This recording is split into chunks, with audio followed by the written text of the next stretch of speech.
আল্লাহ নবী আবার করিয়ে প্রশ্ন করলেন, আবু বকর, আবু বকর, তুমি ঘরে কতটা রেখে এসেছ আর কতটা আমাকে দিচ্ছ?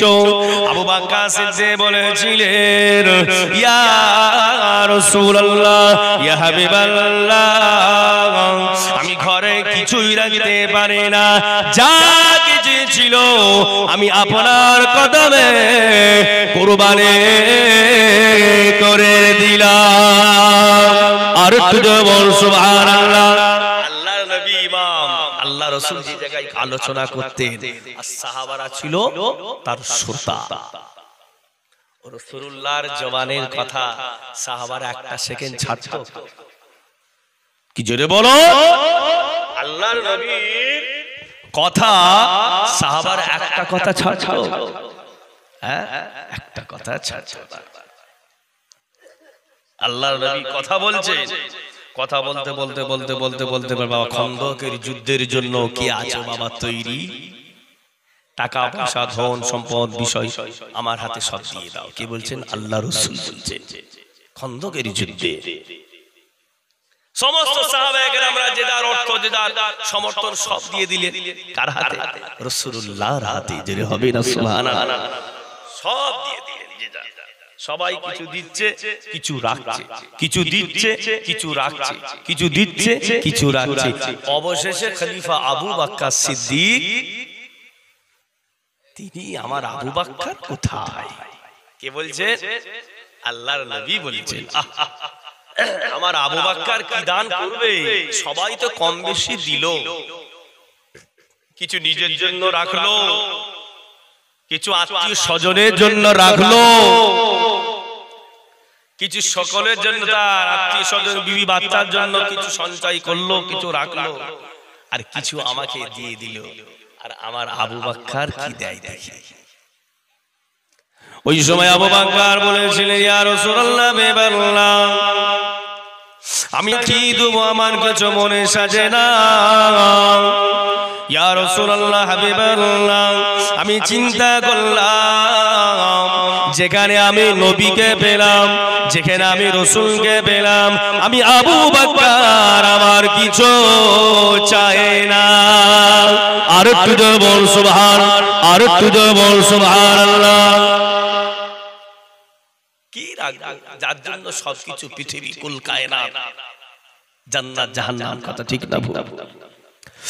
ও ভাইরা, হযরত আবু বকর সিদ্দিক বলেছিলেন, ইয়া রাসূলুল্লাহ, বেবাল্লাহ, টাকা পয়সা ধন সম্পদ বিষয় সম্পত্তি আমি কিছু রাখতে চাই না, আমি আপনাকে সব দান করে দিলাম। ইয়া রাসূলুল্লাহ, হাবিবাল্লাহ, আমার কিছু লোভ নাই, টাকার লোভ নাই, পয়সার লোভ নাই, অর্থের লোভ নাই। আল্লাহ নবী আবার করিয়ে প্রশ্ন করলেন, আবু বকর, আবু বকর, তুমি ঘরে কতটা রেখে এসেছ আর কতটা আমাকে দিচ্ছ?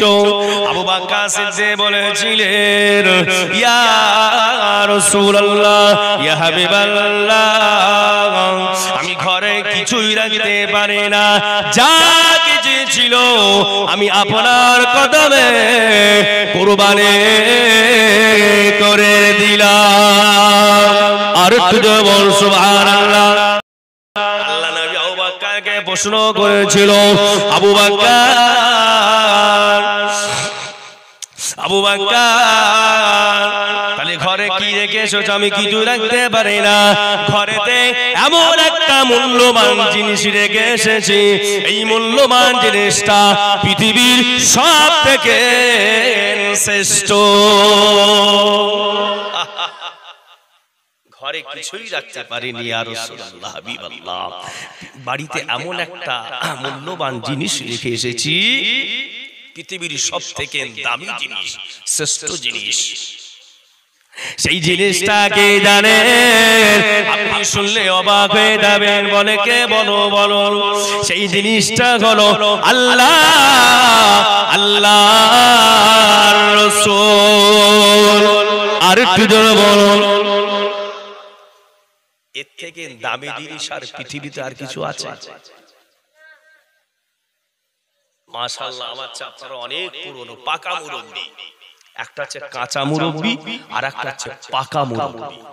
পাকা মুরব্বিরা তিনারা সব জানতেন, সব ব্যাপারটা বুঝতে পারেন। আজ থেকে তো জলসা শুনেন না, বহুদিন ধরে শুনছেন। আর যারা কাঁচা চ্যাংনা হইহাল্লা পাটি, তারা এসছে বসছে ঘুরছে পালাচ্ছে। কিন্তু যারা পাকা মুরব্বি তারা কিন্তু জানে। কি কথা ঠিক না? এই যে মজলিসে আপনারা বসে আছেন সবাই মিলে, কেউ জানতে পারবেন আজকের দিনের দোয়া যদি আল্লাহ কবুল করে নেয়, এই দোয়ার ওসিলা করে কাল কিয়ামতের দিনে আল্লাহ নাজাতের একটা ওসিলা করে দিতে পারেন, জোরে হবে না? কিন্তু কেউ বলতে পারে না। ফুরফুরা শরীফে দাদা পীরের ইসালে সাহাবে দাদা হুজুর নিজেও ওয়াজ করতে গেছে। সুন্দর একটি কথা শোনায় আপনাদের। দাদা হুজুর নিজেও ওয়াজ করতে গেছে। ওয়াজ করতে করতে করতে করতে করতে করতে একজন বিড়িয়ালা ও বেটা মজলিসে ঢুকে গেছে। চোখে কি ঘুম লেগেছে নাকি বাবিজান? দেখে ঘুম লাগলে কিছু বুঝতে পারবেন না, তখন ওই সরকারি রুটি হয়ে যাবে। তরকারি রুটি আর সরকারি রুটি, ডানকুনি তো এটাও বলেছিলাম একই কথা। টেনে উঠেছে, টেনে উঠে বগিতে যেমন হয় হকাররা যেমন চা নিয়ে উঠে, কচুরি নিয়ে উঠে, চপ নিয়ে উঠে, বেগুনি নিয়ে উঠে, বিভিন্ন ধরনের। ও বেটা বলছে, হকার বলছে তরকারি রুটি 5 টাকা, তরকারি রুটি 5 টাকা বলে বলে যাচ্ছে। আর ও বেটা ঘুমাচ্ছে, দাও দাও দাও দাও 5 বার নিয়েছে। 5-7 কত? 35 টাকা। পরের স্টেশনে নামবে, পয়সা দাও। মানে আপনি তো বললেন সরকারি রুটি, কে বলল তরকারি রুটি 5 টাকা? সরকারি আবার কেউ সরকার থেকে তোমাকে রুটি তরকারি খাইয়ে যাবে? খেয়ে দে কাজ নেই আমার, খেয়ে দে আমার কাজ নেই। তোমাকে আমি বিনা পয়সায় কত দিয়ে কষ্ট দিয়ে মেহনত করে তোমাকে ফ্রি ফ্রি খাওয়াতে আসবো? তুমি বেটা ঘুমিয়েছিলে, আমি বলেছিলাম তরকারি রুটি, তুমি বেটা শুনেছ সরকারি রুটি। বলে হতে পারে। তাহলে বুঝতে পেরেছেন, ঘুমিয়ে পড়লে লাইন আউট হয়ে যাবে, নেগেটিভ থেকে পজিটিভ তখন চলে যাবে, তখন কিছু করতে পারবেন না।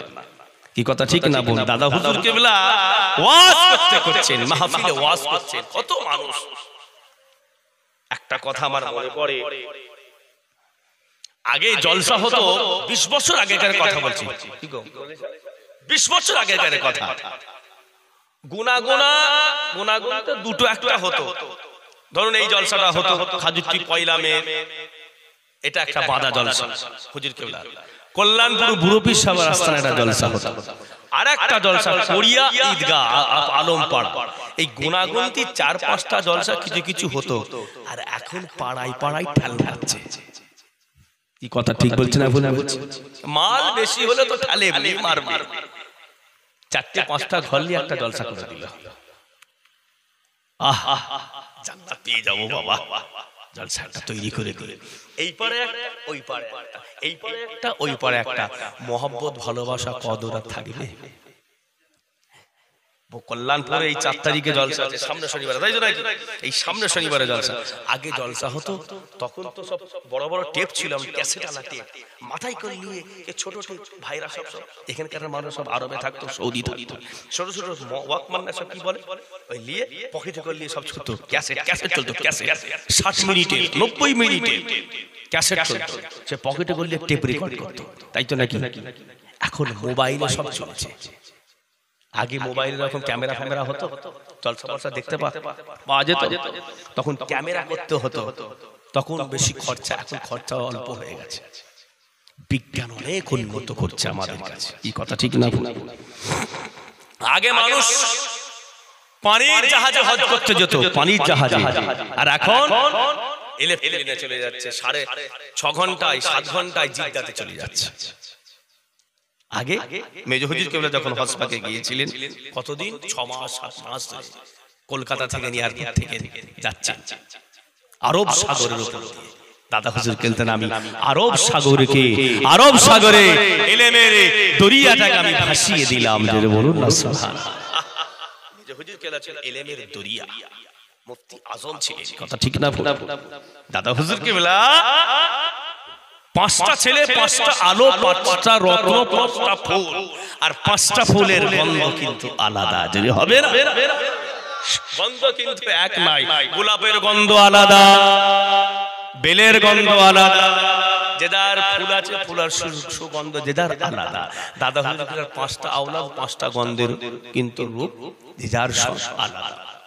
হুজুর ওয়াজ করছে, আল্লাহর ওলি দাদা পীর রহমাতুল্লাহ আলাইহি হুজুর ওয়াজ করতে দেখা যায় একজন বিড়িখোর ঢুকে পড়েছে। বাবা,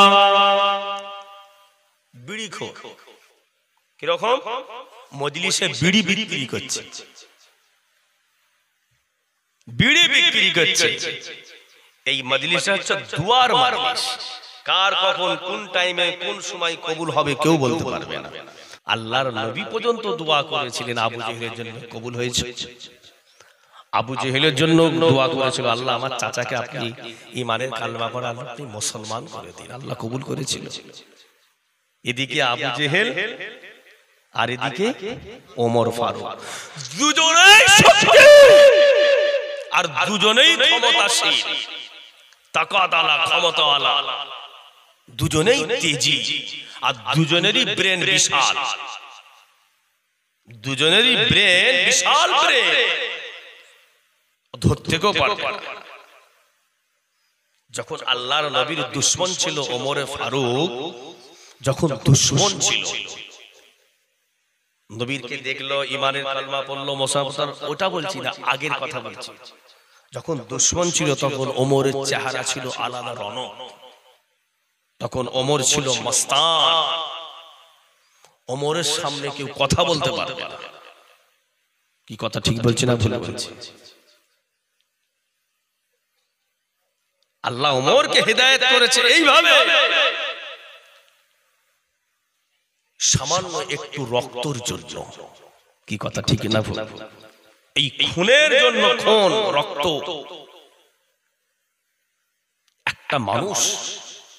একটা মানুষকে যখন মারতে থাকে, মারতে যখন রক্ত বাহির হয়ে যায় না, তখন অন্তরটা লেগে যায়।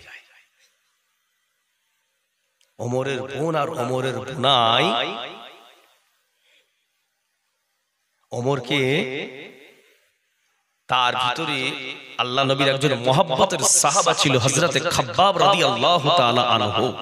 সেও কিন্তু ভয়ে আছে, সেও কিন্তু ওমরকে ভয় লাগছে। বাবা, যদি আমি বুঝতে পারি আমি তোমাদেরকে কোরআন শরীফের তালিম দিচ্ছি, কথা বলছি, আলোচনা করছি, তাহলে আমাকেও সাবার করে দিবে। হাতে উলঙ্গ তলোয়ার, একদম গর্দান জুদা, মাথা থেকে একদম ঘর পর্যন্ত আলাদা হয়ে যাবে, গর্দান জুদা। মারতে বুলকে খুব মারছে, এত মারা মেরেছে, সেই মারা শেষ করা যায়। মারতে একটা জানে তো চিন্তা করছে, আমি তোমাদেরকে এত মারলাম, এত আঘাত করলাম, এত বল দিয়ে, এত শক্তি দিয়ে আঘাত দিলাম, এত মারা সত্ত্বেও তুমি কিন্তু তোমাদের একটাই কথা, সেই মোহাম্মদকে তোমরা ভুলো না। জুড়ে হবে না সুবহানাল্লাহ? তিনি কে? মহান ব্যক্তি কে? এমন ভালোবেসেছে অন্তর দিয়ে, জান দিয়ে, প্রাণ দিয়ে। অনেক বলার পর ঠিক আছে, চলো সেই মহান ব্যক্তির কাছে আমাকে নিয়ে চলো। চলো হবে না সুবহানাল্লাহ? তাহলে হিদায়াত করছে কে? আল্লাহ। সেই ওমরে ফারুক উনিও যাচ্ছে, তুমি নাপাক আছো, গোসল করো, উজু করো, পবিত্র হও, পাক হও, তবে তোমাকে আমাদের নবীর কাছে, আমার নেতার কাছে, আমার রাসূলের কাছে তবে নিয়ে যাব, নচেত নিয়ে যেতে পারবা না। তুমি এখন নাপাকি অবস্থায়, তোমার শরীরটা নাপাক অবস্থা আছে। গোসল করলেন, উজু করলেন, পাক হলেন, পবিত্র হলেন, পবিত্র হয়ে আল্লাহর নবীর কাছে আসছে। আর এদিকে সব সাহাবারা ভয়ে তো সব চড়ে পড়ে। কি বুঝলে? সাহাবারা চিন্তা করছে, ওমর ফারুক এই ডেরাটা পেল কি করে? আমরা যে এখানে থাকি এই জায়গাটা জানলো কি করে? আল্লাহর নবী চোখটা বন্ধ করলেন। ও আমার সাহাবারা, বাবারা, ওমরকে আমার কাছে আসতে দাও, আর অবস্থা যদি খারাপ হয় ওমরকে তোমরা সবাই মিলে ঘিরে ফেলবে। ও ভাইদানেরা, দরওয়াজায় আওয়াজ আসে। আস্তে আস্তে আস্তে আস্তে আস্তে আস্তে আস্তে আস্তে দরওয়াজাটা খুলে দিলেন। দরওয়াজাটা খুলে দিয়ে যে ওমর এত শক্তি ছিল, এত ক্ষমতা ছিল, আল্লাহর নবীর কদমে পড়ে যায়। এত বীর হয়ে, শক্তিশালী হয়ে সে নবীর কদমে পড়ে গেল। কি নসিব! ও ভাইদানেরা, ও জানেরা, যুবকেরা, বাবারা, বাবারা, আল্লাহ নবী তখন বলেছিলেন, ওমর, ও বাবা ওমর, তুমি বড় ভাগ্যবান। ও বাবা ওমর, তুমি বড় ভাগ্যবান। তোমার দুয়াটা আমার আল্লাহ কবুল করে নিয়েছে। আর তুই বল সুবহানাল্লাহ। বাবা ওমর, কত যন্ত্রণা দিলি বাবা, কত কষ্ট দিয়েছে বাবা, রাস্তাঘাটে পথে বাজারে ঘুরিয়ে ঘুরেছি, লুকিয়ে লুকিয়ে ঘোরাঘুরি করলাম। ইসলাম প্রচারের জন্য ভয়ে ভয়ে ইসলাম প্রচার করেছি বাবা। আল্লাহ পাকের কাছে কাঁদাকান্দি করেছি। আল্লাহ ওই ওমরকে কিংবা বুঝগেলকে আপনি মুসলমান করে দেন। এত কান্না কেঁদেছি আমার আল্লাহ সহ্য করতে না পেরে আমার আল্লাহ তাআলা তার হাবিবের দোয়াকে কোনোদিন ফিরেই দেখায় না। আমার আল্লাহ তাআলা রাজি খুশি হয়ে বাবা ওমর তোমার নসিবে, তোমার কপালে, তোমার তকদিরে আমার আল্লাহ কবুল করেছে। বাবা ওমর তুই বড় ভাগ্যবান, তুই ভাগ্যবান হয়ে গেছে বাবা। আল্লাহ নবী কথা করে বলেছিলেন, ইয়া রাসূলুল্লাহ, ইয়া হাবিবাল্লাহ, আমি আজ থেকে ওমর ওয়াদা করে দিলাম, আমি আজ থেকে ওমর প্রতিজ্ঞা করে গেলাম, লুকিয়ে লুকিয়ে লুকিয়ে লুকিয়ে ইসলাম প্রচার আর হবে না। নবীর বল বাড়লো না বাড়লো নি? নবীর একটা হাত থেকে না আর একটা হাত এলো না এলো নি? নবীর সাহসও বেড়ে গেল, ক্ষমতাও বেড়ে গেল, সব দিকটাই বেড়ে গেল। আমার ভাইরা, যে বাবাজিরা, যে কথা বলতে যাচ্ছিলাম বাবা, ইসলাম তো আমরা খুব সহজে পেয়ে গেছি বাবা। সাহাবারা কত কষ্ট করেছিল, সাহাবারা কত মার খেয়েছিল, কিতাবের মধ্যে পাওয়া যায়, কিতাবের মধ্যে সে যায় সাহাবাদেরকে মারতে মারতে মারতে মারতে মারতে মারতে মারতে মারতে তাদের ক্ষত বিগত করে দেওয়া হয়েছিল। সাহাবাদের মারতে মারতে তাদের মেরে ফেলে দেওয়া হয়েছিল। সাহাবাদের এত মারা মেরেছিল, কিন্তু তার সত্ত্বেও থেকে তাদের জবান থেকে, মুখ থেকে আল্লাহ আল্লাহ রাসূল ভুলা নাই। তাদের জবান থেকে আল্লাহ আল্লাহ আল্লাহ আল্লাহ, লা ইলাহা ইল্লাল্লাহ, লা ইলাহা ইল্লাল্লাহ, লা ইলাহা ইল্লাল্লাহ মুহাম্মাদুর রাসূলুল্লাহ, এই কালমাটা অন্তর চলে যাবে, জীবন চলে যাবে, অন্তর কুরবানি হয়ে যাবে। আমাদের জবান থেকে, আমাদের অন্তর থেকে আল্লাহ আল্লাহ রাসূল ভুলবে